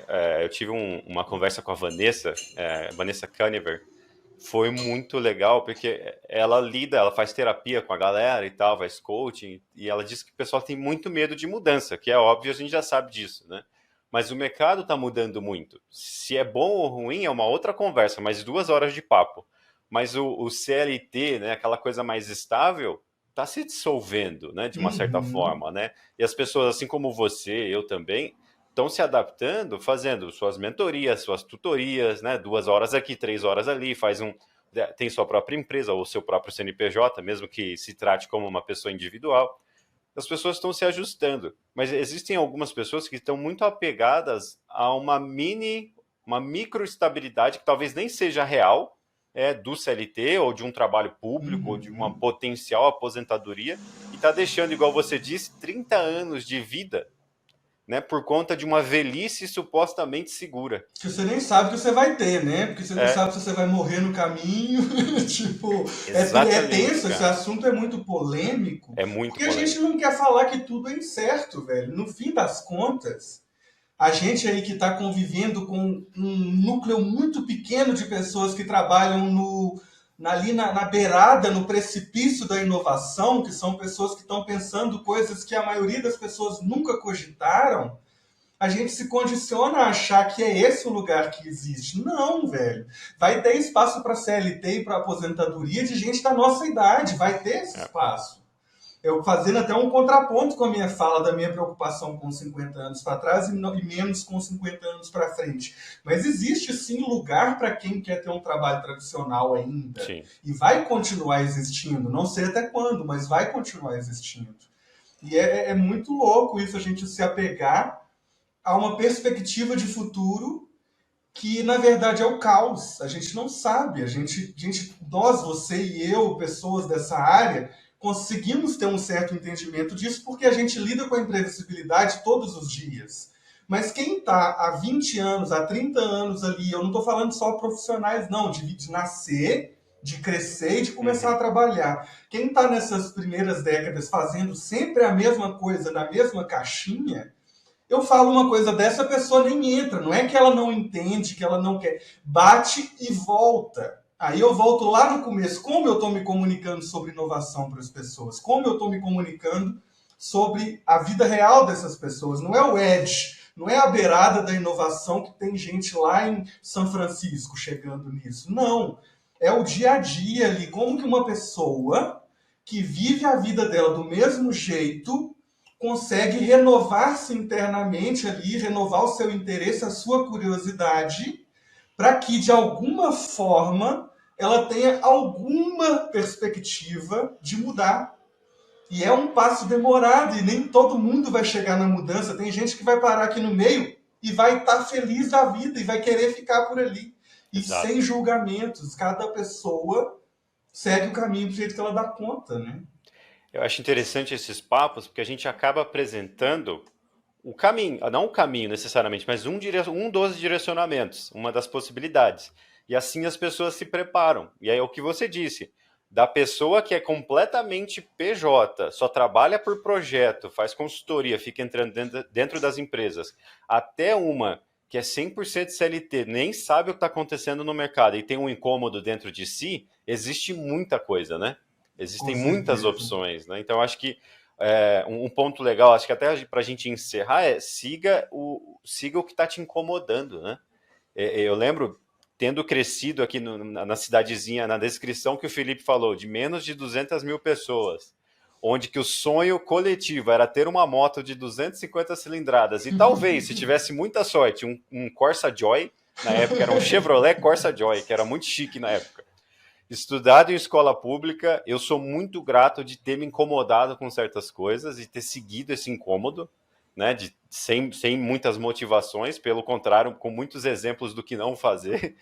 O que me trouxe até aqui, né, um ponto de pelo menos observar e saber o quanto eu estou errado ou o quanto o que está acontecendo em volta de mim também pode melhorar, né, e tem muito a melhorar, foi esse incômodo. Então, se tem um incômodo, chama o Felipe, chama a mim, chama a nossa comunidade, né? No Instagram do Design Instrucional Talks, eu só sigo quem já participou quem já participou aqui dos episódios. Então Uhum. você já vai ter um acesso direto ali, além de todos os links estarem embaixo das plataformas. O Felipe e o Lucas Sanches você não encontrará no nosso Instagram, mas encontrará no LinkedIn, em diversos outros lugares. Felipe, fica à vontade para comentários finais, para adicionar mais alguma coisa ao que eu falei aqui agora. O que eu posso fazer é só agradecer pelo papo sensacional. Como sempre, eu saí melhorado desse papo, eu saí uma pessoa melhor. Então, estou muito feliz de ter tido essa conversa com você. Muito obrigado por aceitar o convite novamente. Fica à vontade para encerrar. Quanto tempo você quiser, a gente tem tempo. Daqui a gente sai, já almoça e eu vou estar muito feliz no meu final de semana. Maravilha, maravilha. Somos dois. Eu acho que quando a gente entra numa relação independente de tempo, né? O tempo cronológico é diferente do tempo afetivo, né? Não seguem a mesma linha. E o tempo afetivo costuma ser mais rápido, a gente consegue Uhum. criar conexões de uma maneira que nos coloca numa surpresa, num lugar até de receio. Nossa, será que eu estou falando demais? Será que eu estou falando de menos com essa pessoa? Mas eu respeito meu tempo afetivo, então eu gosto muito de ser muito aberto e transparente nesse tipo de papo e a gente sair dali com coisas que nós dois ganhamos, né? Eu acho que uma coisa que eu quero falar como mensagem final, se tiver uma coisa aí que vocês querem deletar, tudo que vocês ouviram até agora, e lembrar de uma coisa, é que a felicidade não é subjetiva. Felicidade não é aquele lugar utópico que a gente imagina, que a gente é ensinado nos filmes, nas novelas e nos livros, né? Não é o amor romântico. A felicidade é uma ciência. E é uma ciência que é estudada desde a década de 60. Não é novo, inclusive, a ciência da felicidade. Uhum. E a ciência da felicidade segue alguns princípios. Recomendo que você ir assistindo, essa é a minha provocação final para vocês. Pesquise sobre ciência da felicidade. Eu tive o prazer enorme de fazer uma formação como consultor em ciência da felicidade para empresas e para pessoas. E isso foi melhor para mim do que para as outras pessoas com quem eu conversei, porque eu passei a entender que, de forma muito resumida, de forma muito superficial, a felicidade é um equilíbrio, é um conjunto de bem-estar social, o que eu estou fazendo pela minha comunidade, o que eu estou fazendo por mim, se eu estou cuidando da minha saúde física, da minha saúde mental, e uma série de outros fatores que são chamadas dimensões da ciência da felicidade, que me fazem atingir a felicidade. Não é da noite para o dia. É É. um malabarismo, é um equilíbrio. Então, interpretem aí como vocês quiserem, mas o meu jeito de viver a vida é de uma maneira malabarista. Assim, eu me incomodo, eu também vou pelo estímulo, eu não vou só pelo incômodo. Alguma coisa que me chama muita atenção, igual o Sim. mosquitinho que vai para a lâmpada, eu me deixo levar, eu me deixo carregar com algum tipo de pensamento crítico, mas eu me deixo carregar porque eu sei que tudo que eu vivenciar, por mais que me deixe triste em algum momento, ou chateado, ou com vergonha, que isso acontece muito quando a gente fala com outras pessoas, a Sim. felicidade está sendo construída e está sendo construída diariamente. Não sei o que vai acontecer amanhã, não sei o que vai acontecer comigo daqui 20 anos, mas eu sei que se eu me apegar de uma maneira positiva ao método de estar sempre procurando e de estar sempre questionando, eu sei que eu não vou pro buraco. A tendência é ir para outro lugar. Muito bem, belas palavras. E assim a gente encerra mais um episódio sensacional do Design Instrucional Talks com o meu querido Felipe, cujo nome é muito longo, mas eu vejo o Felipe Faria Moraes. Até mais, um abraço. Valeu, pessoal.